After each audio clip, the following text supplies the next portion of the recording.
बाबा तपाईँको मम्मीले भने कहिल्यै मारेनौ कहिल्यै बुझ्नौ उहाँले दिनु नसक्ने कुरा मात्रै माग्यो हामी दिनु सक्ने कुरा कहिल्यै मागेनौ तर तपाईँ चाहिँ ती मागेका कुराहरू पुरा गर्न तपाईँको बाबा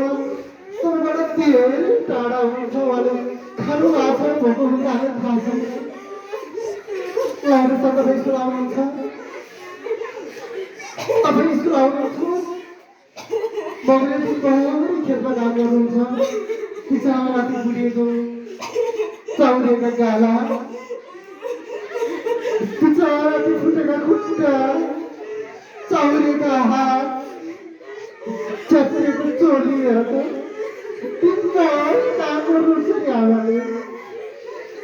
आफू भएकै रहेर तपाईँ दिनुहुन्छ अनि तपाईँसँग जानुहुन्छ बाबु मलाई भोक लाग्यो नास्ता कि छ भनेर सोध्नुहुन्छ बाबु मैले छोरी छोरा मैले त्यहाँ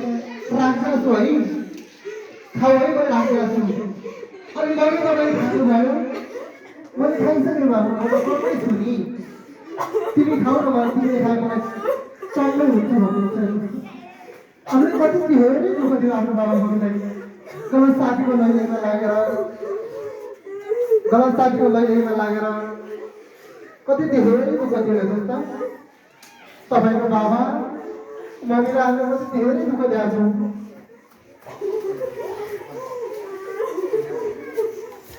हेर्नुहोस् त अब यो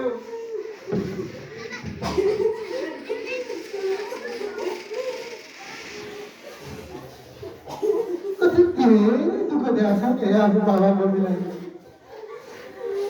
दिन रात काम गर्नु भएको तर पनि पुऱ्याउनु सक्नु भएको छैन अझ हामी त्यो बाहेक हामी महँगा महँगा जुत्ता भन्छौँ चप्पल भन्छौँ अनि महँगो महँगो कपडा भन्छौँ ढोका लगाइदिनु त उहाँले दिन सक्नु भएकै हुन्न तपाईँले माग्दा उहाँले नदिने होइन तर के गर्नु बिचरा यति दुःख गरेर पनि पुग्दैन अनि बेलुका एक्लै हुनुहुन्छ मेरो छोरीले जाब एकजोर लुगा मागेको थियो मेरो छोराले जाब एकजोर जुत्ता मागेको थियो मैले दिन सकिनँ मलाई धिक्कार छ बाबाको मलाई धिक्कार छ जाब छोराले एकजोर जुत्ता किन्न सकिनँ छोरीको एउटा कपडा किन्न सकिनँ भने रातभरि रुनुहुन्छ तपाईँको बाबा तपाईँको आमा रातभरि रुनुहुन्छ तपाईँले घरको अवस्था बुझ्नुभयो हुन्न तपाईँ के कसरी त्यो आमाले त्यो झिमीको पालन गर्नु भएको छ भन्ने कुरा हामीलाई थाहा हुन्न कति दुःख गर्नु भएको छ भन्ने कुरा पनि थाहा हुन्न हामी भने तपाईँको डिमान्ड गर्छौँ नानी बाबुहरू आमा पनि धेरै महान हुनुहुन्छ हेर्नुहोस् त आमा पनि धेरै महान हुनुहुन्छ तपाईँले यो धरतीमा जन्म दिनका लागि तपाईँले यो धरतीमा प्रयास गर्नको लागि आमाले हरेक सङ्घर्ष गर्नुभयो दुःख गर्नुभयो कतिपय आमाले त आफ्नो राम्रो शरीरलाई चिरेर भए पनि तपाईँले जन्मेर आफू मरेर जानु भएको छ कतिपय आमाले हेर्नु त कति धेरै महान हुनुहुन्छ हाम्रो आमा त धेरै महान हुनुहुन्छ लाइफमा आफ्नो आमाले अलिक जहाँ हुन्छ आफ्नो आमाले सम्झिने कति धेरै दुःख दिएको छ हामीले कति धेरै सताएको छौँ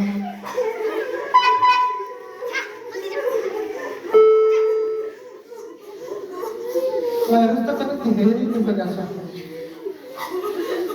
हेर्नुहोस् त अब आँखा नखोल्नु होला आमा कति महान हुनुहुन्छ भन्ने कुरा हेरेर पनि भिडियोमा तपाईँलाई अडियो सुनाउँछु एकदमै यति बेला तपाईँले आफ्नो आमालाई सम्झिनुपर्छ है तपाईँले यति बेला आफ्नो आमालाई सम्झिनु होला एउटा अडियो हेर्नुहोस् तपाईँले अडियो सुन्नुहोस् है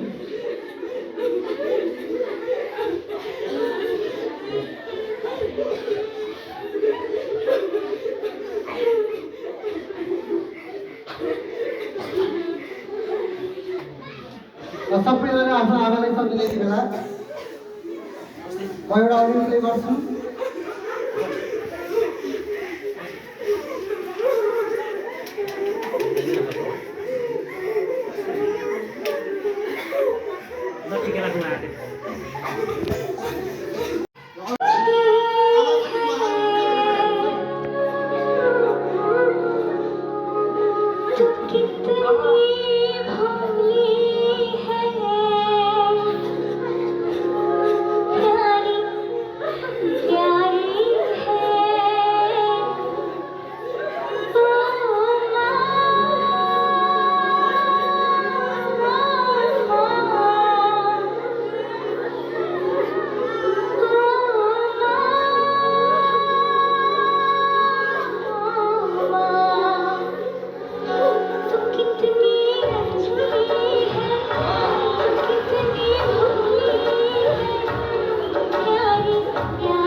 हामीले कहिले बुझेनौँ। बाबु यति काम गर्दैन भन्दाखेरि हामी उसै गर्थ्यौँ। आफै पनि सम्पूर्ण यति काम त आफै गर्दा हुन्छ त। म दिनभरि पढेर आएको म थाकेर आएको छु। बाबु एक गाडी पानी ल्याइदिएन है भन्दा बाबु यति काम पनि मलाई भन्नुहुन्छ माउ आफू गर्न सक्नुहुन्न हेर्नुहोस् त। अलिकति घाँस लिएर आएको है बाख्रा भोकाएको छ भैँसी भोकाएको छ भन्दाखेरि जाबो यति काम पनि मलाई भन्नुहुन्छ मामु यति त आफूले गरे पनि म त दिनभरि बस्नु भएको छ हेर्नुहोस् त। तपाईँ बेला गएर सक्नु होला आफ्नो आमालाई बाबालाई सक्नु होला। तपाईँ बाबा टाढा हुनु फोन गर्नु होला बाबा म तपाईँ को हो भनेर सक्नु होला। उहाँले छोराछोरी भन्नु उहाँले के भन्नुहुन्छ थाहा छ? तिमी मेरो सपना हौ, तिमी मेरो मुटुको टुक्रा हौ, तिमी मेरो छोराछोरी होइन, तिमी मेरो मैले पुरा गर्न नसकेको सपना हौ भन्नुहुन्छ बाबाले। तपाईँको बाबाले तपाईँ बाबालाई फोन गर्न सक्नु होला।